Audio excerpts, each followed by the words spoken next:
जमीन की जन्नत में मानवता हुई शर्मसार। जम्मू कश्मीर के पहलगाम घूमने आए पर्यटकों पर मंगलवार को आतंकियों ने हमला किया, जिसमें 28 लोगों की जान चली गई। आतंकियों के इस टारगेट किलिंग से आज पूरा भारत दुख में है। दुनिया का कोई भी धर्म किसी व्यक्ति की हत्या करने की इजाजत नहीं देता।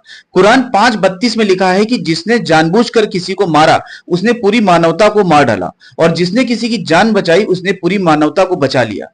सिर्फ कुरान ही नहीं बल्कि अन्य धर्म ग्रंथों में भी निर्दोषों की हत्या करना पाप माना गया है।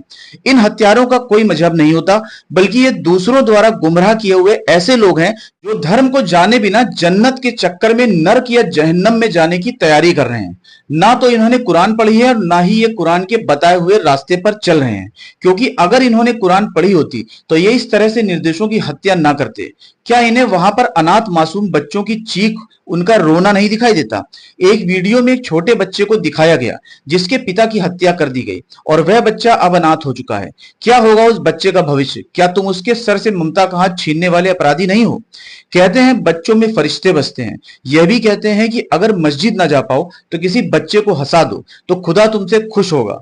जिन आतंकवादियों ने वहां कत्लेआम मचाया और वहां रोते बिलखते बच्चे दिख रहे हैं, क्या तुम्हारी इस हरकत से खुदा तुमसे खुश होगा?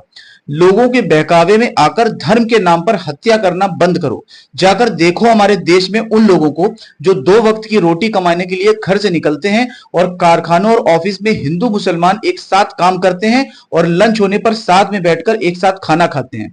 उनका पूरा ध्यान सिर्फ 2 वक्त की रोटी कमाने पर होता है। वह किसी मंदिर या मस्जिद के लिए अपने साथ बैठने वालों की हत्या नहीं करते। आखिरी में मैं सिर्फ इतना ही बोलना चाहता हूं कि प्रेम से बड़ा कोई धर्म नहीं होता और मानवता से बड़ी कोई जाति नहीं होती, और मारने वाले से बचाने वाला बड़ा होता है। इसलिए मारने वाले नहीं, दूसरों की मदद करने वाले और बचाने वाले बनो, तो खुदा या भगवान तुमसे खुद खुश हो जाएगा। जय हिंद, जय भारत।